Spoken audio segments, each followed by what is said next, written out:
Bonjour, bienvenue sur cette vidéo bilan positif et négatif de l'année 2026. Je suis actuellement dans la voiture comme vous le voyez. Je vais centrer ça vraiment sur les trucs positifs et négatifs parce que j'ai vraiment forcément sur cette chaîne, j'ai déjà parlé un petit peu, on va dire grossièrement de toutes mes activités. Donc le but c'est pas de tout répéter. Là vraiment on va arriver sur du neuf et on va commencer tout de suite avec un des points négatifs on va dire de cette année 2026. C'est un peu tous les ans que ça arrive. Ce sont les bids. Oui, forcément vu mon activité YouTube, il y a nécessairement des bids qui arrivent. En fait c'est pas très problématique pour être honnête. C'est surtout qu'un bid, c'est toujours des informations. En fait, une vidéo, qu'elle fonctionne ou qu'elle fonctionne pas, c'est toujours des informations à récupérer.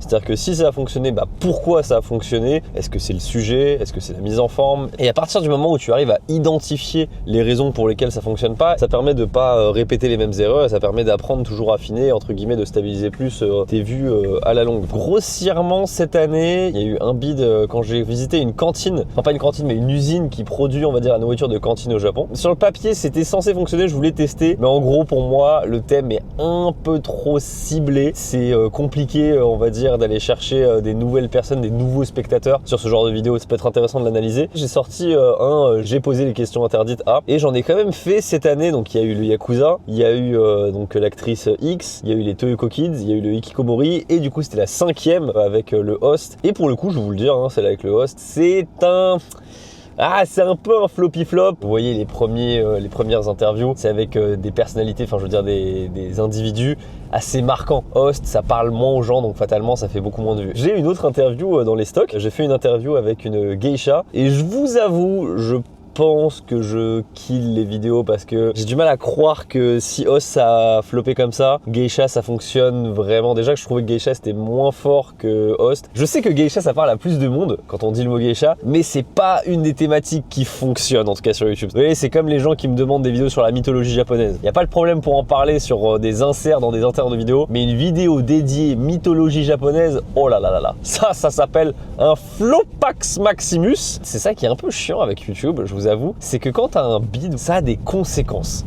Et ça casse les... Quand tu sors une vidéo qui flop, la vidéo suivante, sur le court terme, sur le démarrage, elle va être affectée. Toutes les vidéos, si vous voulez, elles sont classées parmi les 10 dernières vidéos. Et quand mieux t'es classé, c'est-à-dire que par exemple, quand YouTube te dit numéro 1 sur 10, ça veut dire que la vidéo, c'est la meilleure vidéo des 10 dernières vidéos que ça a sorti. Quand t'es à 10, ça veut dire faire un top 10, c'est la pire des vidéos que t'es sorti ces derniers mois. Quand t'as un bid, et en fait, ta vidéo suivante, elle a des chances monstrueuses de faire un 10 sur 10. Et là, ma vidéo secte, elle est sortie et pendant plusieurs heures, elle était 10 sur 10 et elle est remontée à 4. Alors sur le long terme, j'ai tendance à dire que ça impacte pas, mais sur la sortie, ça impacte énormément. Même si, je dois l'avouer, j'ai une mentalité, alors ça c'est un truc inhérent juste à moi, c'est que quand j'ai des bids, que vraiment mon cerveau se met en mode guerrier et je commence à trouver des thèmes de vidéos, à réaxer, à me dire ok, comment je peux améliorer, comment je peux faire, comment machin, etc. Les meilleures idées de vidéos que j'ai eues ces dernières années, c'est que après les bids. Et c'est pour ça souvent, tu vois sur ma chaîne, il y a une vidéo qui floppe un peu, et pas toute la vidéo suivante, mais quelques vidéos après, bam, il y a une vidéo qui percute. Et là récemment, comme j'ai eu la vidéo host qui a pas tellement fonctionné, forcément j'ai pensé à la vidéo sec. Je pense à terme, je pense à 1 an et demi, un truc comme ça fera 1 million. On se fait un peu matrixer en tant que youtubeur avec le oh la vidéo elle est top 1, c'est bon, je suis trop content, et la vidéo elle est top 9, putain top 10, c'est vraiment la merde. Et j'ai remarqué quelque chose, dans le temps, ce classement il bouge pas mal. C'est-à-dire que il y a des vidéos, je me souviens quand je les ai sorties, c'était des fours top 8, top 9, top 10, t'es en mode oh putain ça casse les couilles, ça marche pas. Et des vidéos où j'étais trop content parce qu'elle était top 1 ou top 2, et je reviens 1 an et demi plus tard dessus et je vois en fait finalement merde, elles ont quasiment pas d'écart de vue. Je trouve que c'est un peu dommage malheureusement que YouTube, et même on est obligé de fonctionner comme ça, mais on regarde que sur le court terme finalement, alors que sur le long terme généralement les résultats sont pas toujours les mêmes. Mais bref, c'est pas non plus facile de se dire oh la vidéo elle bide là, ok, laissons-la vivre pendant 6 mois et on verra plus tard. Non, mentalement t'arrives pas. Ok, quelques trucs à porter. Ah écoutez, on est arrivé. Qu'est-ce qui fait froid, c'est un truc de ouf. Ah, je vois là, ça a bien débité. Tu sens que Noël est passé, regardez là, les trous partout là. La vache. Oh, d'ailleurs, vous pouvez voir ici, Hachette, ça c'est les livres de abonnés. Du coup, dans les choses un peu qui m'ont potentiellement, on va dire, cassé les couilles.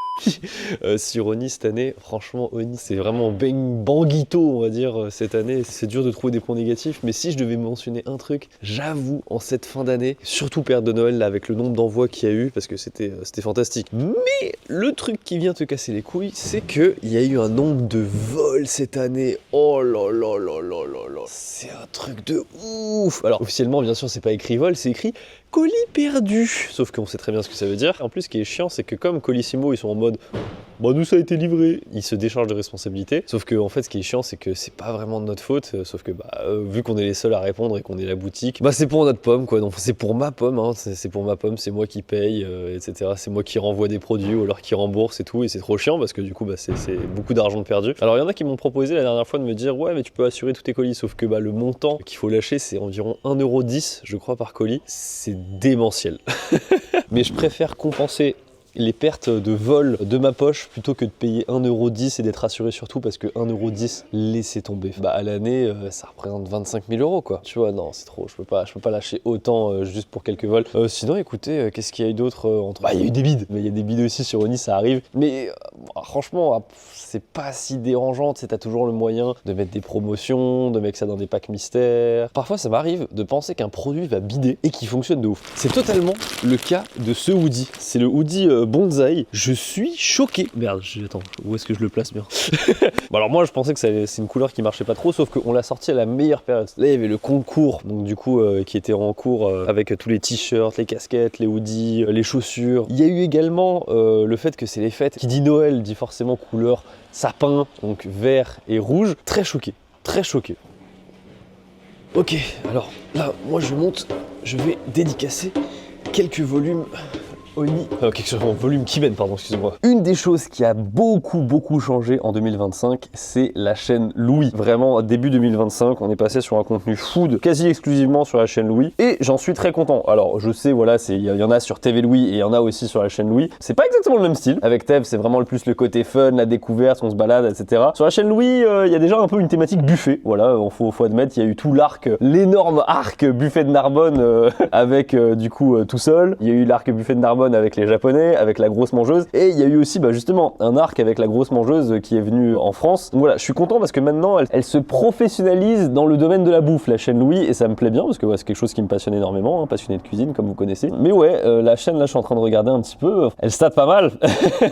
Elle state pas mal, et il y a certaines vidéos qui sont vraiment, on va dire, d'un calibre, on va dire, pas très loin de Louis San, alors que voilà, je prévois d'ailleurs, pour être tout à fait honnête, les vidéos avec les Japonais sur la chaîne principale, même si c'est quelque chose qui a bien fonctionné pendant 4 ans, tu vois, 3 ou 4 ans. C'était vraiment, il y a eu beaucoup de vidéos avec eux, donc voilà, je sais que vous êtes pas mal attaché à ces personnages aussi. C'est cool, mais je vois quand même que l'étendue des sujets qu'on a fait commence à être de plus en plus limitée. Sauf que cette année, je pense faire l'arc des Japonais en France, mais sur la chaîne Louis, tout simplement parce qu'il y a moins de pression de vue. Et en plus, on pourra faire un truc plus détente. Je suis même pas sûr que ça fonctionne moins bien. Mais c'est vrai qu'il y a certaines vidéos Louis, qui en fait sont d'anciennes vidéos Louis San. C'est-à-dire qu'il y a 3 ans, j'aurais pu sortir ça sur Louis San. Mais aujourd'hui, pour des raisons, on va dire, de ligne édito, des raisons algorithmiques, des raisons de durée de vidéo, j'ai pas le choix que de les mettre sur la chaîne Louis. La vidéo avec les sumo, mais c'est vrai qu'elle elle fait 21 minutes. Elle est assez sympa. Il y a pas mal de contenu à droite à gauche. C'est plus que juste on mange avec des sumo. Il y a encore 2 ans, j'aurais pu le sortir sous Louis San. Sauf que là, maintenant, la vidéo était trop courte. En fait, elle faisait que 21 minutes. C'est un peu trop court. Et les gens vont me dire, non mais on s'en fout, je veux dire, qu'elle fasse 21 minutes, 30 minutes, on clique dessus et c'est terminé. Oui, mais pour faire simple, si d'un coup tu sors une vidéo qui est beaucoup plus courte que la moyenne de tes vidéos habituelles sur une chaîne YouTube, le watch time forcément il sera inférieur, même si en moyenne les gens restent plus longtemps sur ta vidéo, vu qu'elle est plus courte, et forcément ça va faire baisser le watch time. YouTube l'interprète super mal, c'est-à-dire qu'il se dit oh là là, les gens sont restés moins longtemps, contenu de merde. Et en fait YouTube il panique quand tu fais une vidéo qui est un peu trop courte par rapport à ta moyenne de vidéos, on va dire, parce que voilà, en fait les gens ils restent pas suffisamment longtemps par rapport à d'habitude. Du coup ça veut dire qu'ils visionnent moins de pubs, donc moins d'argent, donc si moins d'argent, alors non, pas de mise en avant. C'est pour ça que sur YouTube, les vidéos sont de plus en plus longues. Maintenant, des formats de 45 minutes, 1 heure dans le YouTube divertissement, c'est normal. Sur la chaîne Louis Sad, au tout début, quand j'ai commencé, bon, il y a très longtemps, c'était à 5 minutes, mais on va dire, à un moment, j'étais autour de 20 minutes, puis après, j'étais à 22, 24, puis 25, 26, puis j'ai passé la barre des 30, et maintenant, je suis obligé de faire au moins un format de 28 minutes. Mais là, sur les dernières vidéos, je vois 38 minutes la sec, 36 minutes l'interview. La dernière fois que j'ai fait une vidéo d'en dessous de 30, c'était avec le japonais au camping. Bon, après, c'était une vidéo qui est un peu bidée, mais tu vois, comme par hasard. En plus, il y a un autre effet qui se passe, c'est que si tu fais une vidéo de 3 heures, les gens ne peuvent pas la regarder en un seul coup. Et donc, ça veut dire qu'ils vont recliquer dessus. Et donc, ça veut dire que ça va faire gonfler un petit peu artificiellement ton nombre de vues. Tu verras, la durée des vidéos, elle a explosé. Je vois là le pire date de Squeezie, 1h01. Tu vois, c'est ouf. Même, prenons par exemple son thread d'horreur là. Il a fait Tout le monde est tombé dans le piège, donc c'était il y a 3 semaines. Il a fait 32 minutes. Si je roll back genre 3 ans en arrière quand il faisait des threads d'horreur, vas-y, on va regarder. Si vous entendrez ce bruit, fuyez. 12 minutes. Et vous voyez bien ce truc là, c'est vraiment le YouTube, il s'est rallongifié de zinzin. Ça va bien? Ça va, regarde, je filme dès le début. Voilà, comme ça je montre. Voilà. Ah, j'ai bien fait d'être un peu stylé en tout ça. Moi, il me reste encore cette dédicace là. Mais petite review avec Tev. Eh ben, bonne review avec Tev. Je viens d'enchaîner 2 appels, donc du coup un appel avec Tev et un autre appel avec une personne, du coup une indépendante avec qui je vais commencer à travailler, enfin maintenant on a commencé à travailler pour justement animer un peu les réseaux sociaux Oni, voilà, pour animer un petit peu. Et d'ailleurs, je peux vous annoncer, j'ai la réponse à la problématique que je vous avais énoncée dans une précédente vidéo sur est-ce que je fais évoluer Oni, etc. Est-ce que j'embauche plein de gens pour entre guillemets essayer de faire évoluer Oni ou alors je reste en l'état actuel. Je vais essayer de maximiser un peu plus quand même en l'état actuel en prenant juste quelques freelances. Et d'ailleurs, je réponds à ça parce qu'il y a des gens qui m'ont dit dans la vidéo, oui, mais dans ton calcul avec les 200, je sais plus combien, 1000 euros par an que la personne devrait potentiellement générer pour être rentable, tu comptes pas le fait qu'elle te dégage du temps. Erreur, parce que si vous avez bien écouté la vidéo, j'explique que c'est pour faire quelque chose que je ne fais pas. Donc la personne en fait, en tout cas la personne qui se rajoute dans Oni, elle doit faire des tâches que personne ne fait actuellement. Donc ça va pas me décharger. Sinon, j'ai eu un appel avec Tev pour la Japan Expo. Je suis très content. On va avoir, je spoil très tôt là, mais en gros, on sera avec Tev. Je peux juste dire comme ça. On sera avec Tev à Japan Expo. Et bon, je peux pas spoiler, mais on y sera. C'est pas on sera à la Japan Expo. Non. On y sera. Il n'y aura pas qu'un stand Oni, clairement pas. Le stand Oni, ce sera vraiment, il y a un stand Oni dans un... Voilà, mais en gros, avec Tev, on sera à Japan Expo 2026. Mais justement, en 2026, je tiens à communiquer quelque chose, c'est que je vais être à une convention au Québec. À la G-Anime à Gatineau. Ouais, je vais aller au Québec quelques jours, avec Alexandra d'ailleurs, pour justement participer à cette convention. Je sais pas du tout à quoi ça va ressembler, mais voilà, pour les Québécois qui me regardent par hasard, si vous êtes dans le coin, n'hésitez pas. C'est du 16 au 18 janvier, donc du coup vendredi, samedi et dimanche. Donc voilà, je vais cailler, je sens. Mais écoutez, mes amis québécois, je serai là.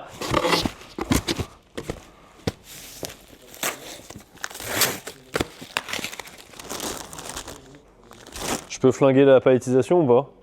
C'est bon? Ok. Ça y est, c'est bon, tout a été fait. J'ai pu, avec justement Alexis et Alexandre, donc du coup ceux qui s'occupent du picking des produits Oni, c'est des restes de ce que j'avais récupéré de la campagne de précommande du tome 1 du manga Kimen, voilà, de mon manga Kimen avec Kaori Yoshikawa. Et du coup, j'avais récupéré tout ça et du coup, je me suis dit qu'est-ce que j'en ferais? C'était dans la première vidéo de cette chaîne. J'ai décidé de mettre ça en ligne du coup à prix réduit sur le site. Donc ça sera pas tout de suite, c'est pas disponible tout de suite. Je pense que je mettrai ça début janvier avec des prix vraiment réduits, etc. Comme ça, ce sera cool pour tout le monde. Il y a également des produits pour du Vinted. C'est tous les produits, vous savez, défectueux qu'on peut plus vendre, mais du coup que je m'occupe de vendre sur Vinted. Voilà, tout ça, c'est dans le coffre, c'est récupéré. Je vais déposer ça chez mes parents pour libérer mon coffre un petit peu. Dans les choses justement qui m'ont pas cassé les pieds cette année, dans le bilan très positif de cette année, c'est vraiment la gestion des autres chaînes YouTube. Franchement, j'adore, hein, c'est vraiment un kiff maintenant quand je parle souvent de la chaîne Poissonnerie Viotte. Mais ça y est, il y a un nouveau client qui vient de faire son apparition. Secret Wine Door, c'est simplement quelqu'un qui s'appelle Erwan qui vend du vin. Et ce qui est intéressant là dans son profil, c'est qu'il vend en fait des prestations de découverte de vin, donc de l'œnologie. Et du coup en fait on se retrouve à faire du contenu à destination du public anglophone, donc majoritairement américain, ce qui fait qu'il parle en anglais directement et en charisme de youtubeur, etc. Il est très très bon. Il arrive à présenter les choses de manière vraiment fluide, ça marche bien, on sent qu'il maîtrise très très bien son sujet. Et donc on a défini ensemble des différentes vidéos. C'est trop bien parce qu'en fait il veut justement donner un côté un peu transgressif à la consommation du vin et pas rester, non, on va dire dans du prout-prout. Voilà, on peut s'éclater sur les vidéos. Il y a un format qu'on a commencé, j'espère vraiment qu'il va fonctionner. Pour moi c'est une série, j'espère que ce sera une série. Quel vin marche bien avec quel aliment? Alors dit comme ça tu te dis mais il n'y a rien de transgressif, tout dépend de l'aliment en question.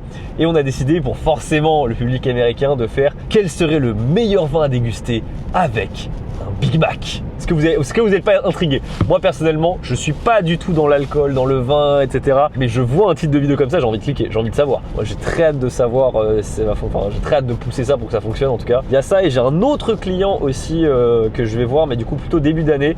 Et lui ça n'a rien à voir, ce sera pas dans la bouffe, ce sera dans les arts martiaux. Je viens d'y penser là, mais il y a quand même un truc sur Audi que j'ai oublié de dire qui parfois me fait chier. Alors je m'en occupe pas énormément, mais waouh, autant il y a des SAV, franchement il y a un produit défectueux, machin, on renvoie, il n'y a pas de problème. Enfin c'est même, je m'excuse, tu vois. Mais on essaie de gérer ça au mieux pour que les personnes soient remboursées, soit on leur envoie un nouveau produit dans les temps. Mais il y a des cas. Déjà, les gens qui utilisent la fonctionnalité Zoom x10 de leur iPhone là pour prendre un micro défaut. Mais je vous jure, je reçois des photos de gens qui zoom sur le point de broderie en disant oui là ça dépasse un peu. Bon, ça me fait chier dans l'absolu, mais ce que je veux dire c'est que je préfère que tu renvoies le produit et qu'on te rembourse parce qu'en fait tu seras jamais satisfait. Je veux dire à un moment donné on peut arriver à l'ordre du millimètre mais pas du micromètre non plus. Et un autre truc, c'est pas fréquent, mais ça arrive de temps en temps que les gens ne comprennent pas le concept du wash. Donc par exemple Black Sakura ou Black Kitsune, c'est des produits qui sont délavés. Seulement si c'est délavé, il y a des nuances de gris. C'est pas un gris uni, c'est l'effet qu'on recherche. C'est que justement sur les bords, sur les manches, ça soit un peu blanchi, etc. Et bah oui. Et il y a des gens qui demandent des retours parce que ils sont en mode oui j'ai des zones blanches sur mon produit, etc. Et du coup là tu sais je me retrouve un peu coincé. Je suis en mode bah écoutez en fait le produit il est comme ça en fait. C'est littéralement ça, tu vois. Bien arrivé, c'est bon. Bien arrivé. J'ai déposé tout ce qui est dans le coffre. Là maintenant il reste encore ce qu'il y a sur la banquette arrière. Et c'est parti. Et me voilà arrivé dans ma chambre d'adolescent, voilà.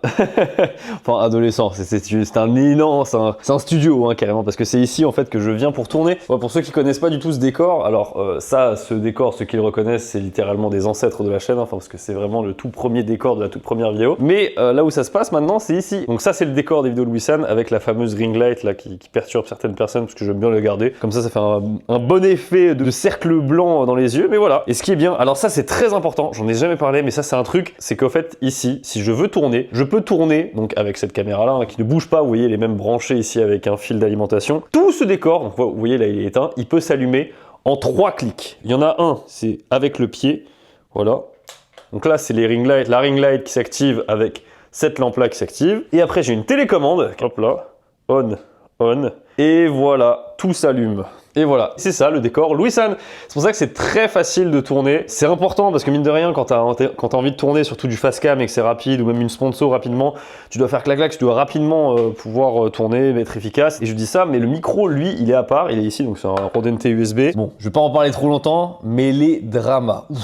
C'était plus la fin d'année dernière, mais j'ai enchaîné avec l'histoire d'Ubisoft là. Oh là là là là là là là. Ça me permet de glisser juste un truc, c'est que j'ai remarqué quelque chose, c'est depuis le drama qu'il y a eu entre Villebrequin avec Sylvain, etc.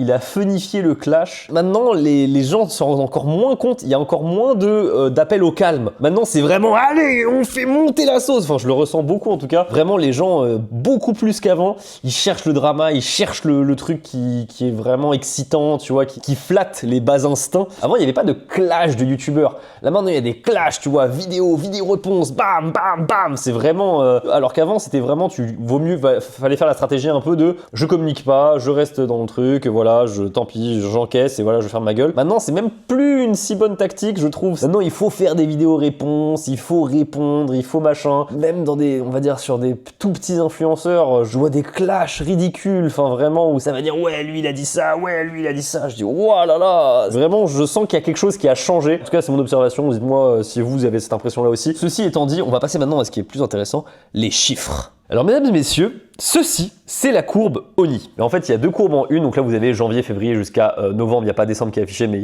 c'est décembre. Ce que vous voyez du coup en ligne pleine et sur la toute fin, c'est en point, point, point. Ça, c'est cette année. Et la courbe en pointillé, c'est la courbe de l'année dernière. En tout cas, je voulais faire le comparatif avec cette année et l'année précédente parce que c'est vraiment intéressant. Chaque mois, je voulais faire mieux que le mois, entre guillemets, équivalent en 2024. Et j'ai plutôt réussi, sauf, vous pouvez voir, en août, et septembre, j'ai pas réussi. Bon, août, on va dire, j'étais vraiment pas loin. Mais septembre, pourquoi j'ai pas réussi? Parce que septembre de l'année d'avant, donc du coup en 2024, j'avais eu un concours qui s'était excessivement bien passé. J'avais fait une vidéo de communication qui avait fait 50 000 vues. Et sur le jour même, j'avais fait un nombre de chiffres d'affaires mais monstrueux. C'était une communication qui avait très bien marché. C'est quand j'avais dit justement que je faisais pas gagner un voyage au Japon, mais deux. Ça a fait exploser les ventes. Donc c'est pour ça qu'en septembre, j'ai pas réussi à faire autant que l'année dernière. On va dire, on est juste au-dessus de la courbe, sauf...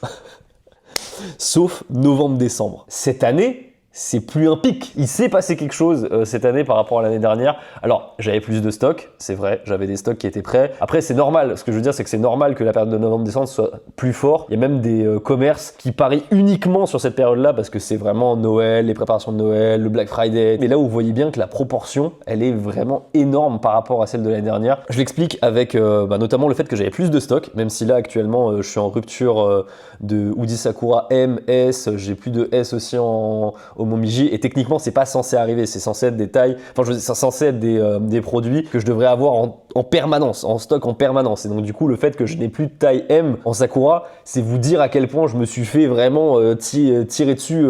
C'est très bien, hein, je suis très content. Mais vraiment là, l'équipe logistique que vous avez vu tout à l'heure, donc Alexis, Alexandre et Flavien, il n'était pas là aujourd'hui. En novembre-décembre, ils se sont fait dégommer, et ils adorent ça bien sûr, hein. Enfin je veux dire, forcément en plus ils se font dégommer, plus ça fait du chiffre pour eux, donc du coup c'est plus intéressant. Donc vraiment des mois de novembre-décembre exceptionnels. Alors il y a le stock qui peut expliquer le fait que ça augmente beaucoup plus, il y a le double concours, même si il y avait déjà quand même un concours l'année d'avant, donc ça explique pas tout. Mais je pense une des grosses différences, c'est aussi le fait qu'avec cette chaîne, j'ai pu un peu plus communiquer avec les gens pour qu'ils se rendent compte, rien que le fait par exemple de montrer les locaux que j'ai avec Oni, etc. Ça permet de comprendre, de se dire ah ouais, en fait il a vraiment des locaux, il y a vraiment de la marchandise. Pour les gens qui me suivent, je pense que c'est évident, c'est logique, mais pour les gens qui me découvrent ou qui me connaissent pas, et ça paraît, il y a quelque chose qui se fait en fait, c'est quelque chose de plus, ça ancre dans le réel en fait. Et d'ailleurs en parlant de ça, je sais pas pourquoi, mais ma chaîne Louisan Corp est vachement partagée sur des gens qui ne connaissent pas ma chaîne Louisan. J'ai vu qu'il y en avait pas mal qui m'ont découvert sur cette chaîne, mais vraiment de but en blanc comme ça. Et d'ailleurs, le nouveau client que j'ai, donc Erwan de Secret Wine Door, il ne me connaît pas de Louisan, il me connaît uniquement de Louisan Corp. Je trouve que ça permet d'avoir un nouveau public, c'est toujours excitant comme ça d'ouvrir une nouvelle chaîne parce que quand t'es déjà établi sur le YouTube français, en tout cas dans mon cas français, ça me permet de vraiment ouvrir une nouvelle chaîne que avec les bénéfices de la nouvelle chaîne et sans les inconvénients. Les inconvénients étant tu rames au début parce que personne te connaît, etc. Heureusement, je n'ai pas ce problème. Mais voilà, je voulais vous montrer cette courbe parce que c'est intéressant. Qu'est-ce que je vise du coup maintenant pour l'année 2026? Je vise de faire globalement un peu plus que 2025 sur toute la période. Je vais essayer aussi de travailler un peu sur cette période de juillet-août qui est toujours un peu faiblarde parce que j'ai une boutique qui fonctionne beaucoup avec des hoodies. Donc forcément, quand on est en juillet-août et qu'il fait 35 degrés, t'as pas envie de les acheter. C'est tout à fait logique. Mais voilà, avec les t-shirts là qui ont été faits, les casquettes, d'autres produits qui sont un peu plus typés été, et aussi des kimonos polyester qui sont en préparation. Tout ça, ça va m'aider un petit peu à, on va dire, à essayer de faire quand même de pas avoir un drop de fou non plus en juillet-août. Voilà, écoutez, c'était pour vous montrer un peu les parties chiffres. La partie chiffres, YouTube, elle est moins intéressante à montrer parce qu'en fait, elle est corrélée trop au nombre de sorties de vidéos. C'est-à-dire que si demain je décidais de sortir une vidéo par semaine sur la chaîne Louisan, je pense que j'arriverais à trouver quasiment un sponsor par semaine. Et donc là, du coup, on ferait exploser le chiffre d'affaires, mais du coup, je ne survivrai pas. Je ne vais pas survivre et mes équipes non plus ne survivraient pas au rythme d'une par semaine sur la chaîne Louisan. Revenu. Alors voilà, le revenu pour 1000 vues, le RPM sur la vidéo sect, il est plutôt bon. Il est à 7,33 €. Ça veut dire que pour chaque 1000 vues, j'ai fait 7,33 €. Donc c'est vraiment pas mal. D'habitude, je suis plus autour de 6. Je crois le plus fort, c'était la vidéo thon. La vidéo thon, je suis quasiment allé à 10 €. Ouais, c'est ça, 10 €. Ouais, 10,20 € les 1000 vues. C'est énorme. J'ai fait 10 ans de YouTube. ça n'a jamais été aussi haut. Alors, mes vidéos n'ont jamais été aussi longues aussi, donc c'est pour ça qu'il y a plus de pubs, mais ça permet vraiment d'amortir mieux les vidéos. Du coup, bah écoutez, cette année 2025, très bien. Businessment parlant, très cool. Personnellement parlant, c'est vrai que je vous parle pas du tout du perso, mais ouais, je suis très content. Je continue à aller au sport vraiment tous les jours. Je me renforce, ça me fait plaisir. On dirait jamais parce que j'ai des t-shirts super larges comme ça, mais ouais, ça va, ça se passe bien. Non, je suis content. On essaie de toujours optimiser mieux les choses. Franchement, j'ai pas de grosse angoisse particulière ni quoi. Je suis content de mon année 2025. Je pense que l'année 2026 sera encore mieux. Voilà, donc vraiment, allons-y, c'est parti. Let's go 2026.